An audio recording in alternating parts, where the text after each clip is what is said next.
Hey, Dierks, what's up, dude? How you guys doing? Really, really, really good. I got to tell you, I have been waiting on this album forever. I had a little birdie play a couple of the songs to me early, and I was dying. I'm like, yes! This is like, you got that old Telecaster sound. Yeah. It's just, I love this album.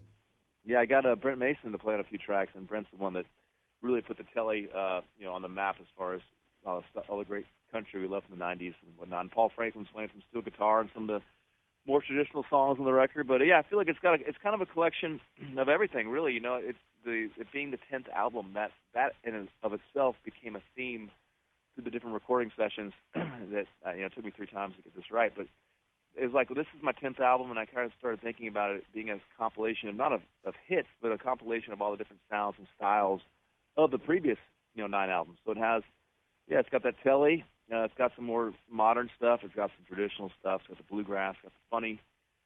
Got beer at my funeral. Kind of a drunk on my plane kind of vibe. So it has a little bit of everything that I feel like made me over the last 20 years. Yeah, and that's what I was telling somebody. I said, this is the most Dierks Bentley sounding album I've ever heard. And I think that's why. I didn't realize that you actively went out there and said, I'm going to take a little bit of each era of my life and put it out there. I didn't mean to. I mean, that's not my thought going into it. I really, I just wanted to put out a great album. And I went to the studio the first time, and it was kind of still when people were wearing masks and having a COVID testing, and you're in the studio, and it just kind of wrecked the vibe. But we cut 14 songs and really it was a helpful way to get back, to kind of get the gears going again. And then I went in again a few months later and tried it again, but that session felt a little too too modern, almost like too good. It was my buddy Luke Dick, who's just such a great songwriter and singer, and it just felt like it was good. It really covered one area really well, but I started thinking about the traditional and the bluegrass. I'm like, I think I need to produce this myself. I know what I want, and so I went in a third time months later, and really it all started coming together, and I brought in a bunch of producers to help me and complete this thing. It was really a bunch of friends working together, and it ended up being that, having a collection of all those, like I said, sounds and sonic styles. So what you're saying is that there are 2 other alternate versions of this album floating around out there. There's 2. They have different, not all the same songs, but I kept writing songs as anytime there's a chance to write more and try to get one more great song, I do, or listen to more songs. But there's some of these songs, Same Old Me and Heartbreak Drinking Tour and Something Real. I mean, Walking Each Other Home. Yeah, those are probably at least 3 different versions out there somewhere. I think that's cool. Like, you can release it just one day, like 10 years from now, and be like, hey, look, lost track. Here's some of the first drafts of some of your favorite songs. Yeah, that'd be like the Walmart track or the Target track. I can't do that. Now it's like, now it's so funny. Some the other day was saying, hey man, my wife's gone. I'm just jamming your music at my house, and I was like, well, give me your address. I'll send you the CD. And I'm like, what do we even do with the CD anymore? I just got my first new truck ever, and there's no CD player even in it.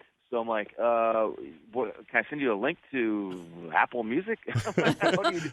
Dude, what do you do now? we were rolling around this weekend in an old Pontiac Aztek that my buddy had, and it had a cassette player. I was so happy. Yeah, it was awesome. Cool, yeah. Press play and wait a few seconds for it to get to the first yes, song. Yeah. The magic hiss. All right, Dierks Bentley is our guest. The album is Gravel and Gold. It is out now. Of course, the song Gold is on it, and here we go. We'll talk more with Dierks in just a moment. Dierks Bentley, Gravel and Gold is out now. His 10th album. That's right, 1, 2, 3, 4, 5, 6, 7, 8, 9, 10. Did you ever think, going into this, everybody always dreams of this long, illustrious career, but we're also, especially whenever you're a young artist, you doubt yourself, and you're like, oh, I don't know if this is going to work. I don't know. I mean, dude, 10 full albums. Yeah, I think more now. Oh gosh, I don't know if this is going to work than I did back then. Those thoughts never even crossed my mind when I was first starting off. I was just so focused on what I was doing, and looking back now, I'm like, oh my gosh, I should have been way more worried than I was. But now I am way more worried. I'm like, this is my 10th record, and how do we keep stepping up from the year before, making everything better than the year before, as far as the music goes and the show, the live show, and so it's always, it feels like the window gets a little smaller and smaller the more you do this. But I do feel like going into this album, it was the same mentality as making my first album, where there's just like nothing to lose, right? I mean, we're coming out of the pandemic and the world's upside down, and and also personally, I've had a chance to play Bridgestone and play the Madison Square Garden, sell these places out, my hometown arena in Arizona. I've accomplished a lot more than I could ever dreamed of. So it's like I have nothing to lose. Let's make an album that's just, let's go for stuff, try things. If we got to go to the studio a few times, great. Let's just make sure we get this thing right. And I have the flexibility from the label to do that. And so it ended up being everything I wanted it to be. And now we're about to release it out into the wild, and hopefully, fans love it and we get the feedback. But at the end of the day, you got to make something that you think is cool and something you're proud of. And I've done that. Oh, I got to tell you something, Dierks. 20 years ago, we had a boss and who basically said, "Yeah, I don't think that guy's going to make it. I give it less than 5 years." And I bet him $20 that you would be around longer than 5 years still making new records. And that guy owes me $20. I'm guessing plus interest because it's been 20 years. Yeah, it should be compounding every exactly. year. I'm going to say he owes me like $30 now. Do that IRS interest. Oh, yeah, with the penalties and the compounded. Okay, he owes me like $187. I just rounded up to 200. Okay, yeah, sure. Do you remember whenever it was? Yeah, I mean, it is pretty bizarre. I mean, it's just look back on who was doing this when I started off and who's still around, and the fact that I'm still here, and I honestly I feel like I'm making my best records, and I'm, the tour. I put a lot of time in the tour. I don't. It's not something we just go through and do every summer. It's something we analyze every year. We're going to do it again. Okay, if we're going to do it, how do we make it bigger and better? And the same guy that does the Super Bowl, Bruce Rogers, that put together the whole Rihanna show. He's who I work with for my production, and it's not cheap, but it's got to be great because for so many reasons. You guys know. I mean, it's obviously for the fans and for their experience, but it's, if I'm being honest, a lot of it's for me. I'm away from my family, and I don't want to be out there just doing it for no reason. It's got to be something that excites me. I want to put a show together that's easy. That's just I get it out there on stage and it feels good and the flow's right and the production's been ironed out over months of rehearsals and we just get to have fun. So everything I do at this point is very intentional, purposeful, and I feel like I'm doing it better than I ever have. So which of your kids do you think is going to want to get up on stage? Right at this point, none of them. I'm like, guys, my son wants to be a hockey player, Knox. He's totally focused on this. And he's apparently really good, too. He's pretty good, but, I mean, he's playing hockey in Nashville, Tennessee. And we got great hockey in Nashville, Tennessee, but it's not very often you go to a Preds game and you're looking at the pamphlet and you're seeing, like, American, American flag, let alone Nashville, Tennessee. It's mostly Russians and, Canadians, and there's occasionally one little American flag next to a name, but I promise you they're not from this part of America. So, but he's focused on it, and God bless him. I mean, I was focused on being a country singer, and that was pretty crazy as well. So, but I tell them all, I'm like, guys, Dad's footprints. Come on, they got their own things they're doing. So, we'll see. All right. Well, we'll come right back. You mentioned the album being so great and how it's, just more of the same of the Dierks sound. There's a couple other questions that we need to cover before we get gone here. Gravel and Gold, it is out now. Dierks Bentley, his 10th album, and we'll come back and talk more with Dierks in just a moment. 10th album from Dierks Bentley. It is out. It's called Gravel and Gold. If you haven't listened to it yet, you're going to flip. Like the very first song, you hit it on, and I suggest, because there's a lot of times, if you're streaming it, don't hit shuffle. Start it from the beginning and just go through the entire flow. Believe it or not, it's scientifically laid out. Dierks Bentley sat there in a lab with a white coat and test tubes, and he was pouring things in, and he was going, we're making gold like an alchemist. And he's like, I laid these songs out a certain way. So you have to do it that way if you're going to listen to the album. Is that even kind of true, Dierks? Start to finish. I mean, making the sequence is one of the most important parts of the album. So you get all the pieces, and then you got to go figure out, all right, how do we put these together in a way that's... I think Charlie Dano's the one that said it. He's like, your live show needs to be like a roller coaster with the highs and lows, and you really want to take people on a ride. And building that scaffolding is really the hardest part. Once you do it, then it's easy. So, getting the album to flow right is so important. This album starts with Same Old Me.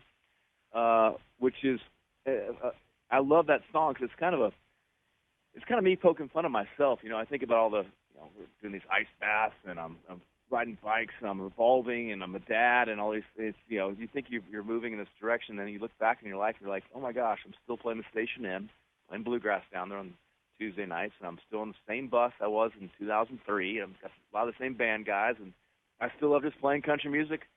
You know, it's pretty simple, but so that song really sets, you know, as a reminder to myself that, hey, just, you know, keep it simple. Don't get too far above your race, and you're still the same guy you've always been. And the album ends with High Note, which I have a tradition of ending these albums with a bluegrass song. And the very first album had what was, I think, and ended with Del McCurry song called Good Man Like Me. This one ends with a Charlie Worsham, Jim Beaver song called High Note with Billy Strings as a guest on that song. So there's a reason to it all. Do you still get excited about number ones? I mean, what have you had, 22, 21, 20, something like that? 21 I just heard this morning. And I'm so excited about this. It's fun, man. I mean, still being in the game, you know. I look at the charts sometimes and just see a lot of names I don't even, you know, new people, and next guy's coming up, and then some folks like me still on there, and then some folks older than me still making waves, and it's just fun to be in the game. It's fun seeing all the, you know, I got friends that are been doing it for a long time. I got friends that are brand new, and it's just I love it. I love the hit songs, and hit songs are so important for your live tour, and have a little more gasoline to dump on the fire out there. So yeah, I love getting number one songs. Somebody new going on tour with you, walking up and they say, "Dierks, how do I have a career like yours?" What are you going to tell them?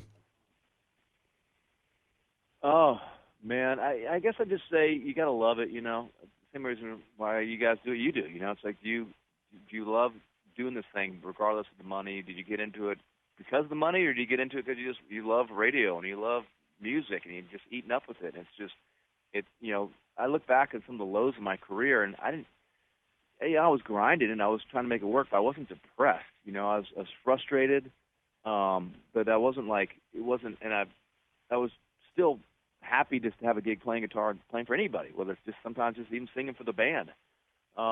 You know, so just make sure you're doing it for all the right reasons, and if so, you're going to be successful, you know, one way or the other. You know, I don't know.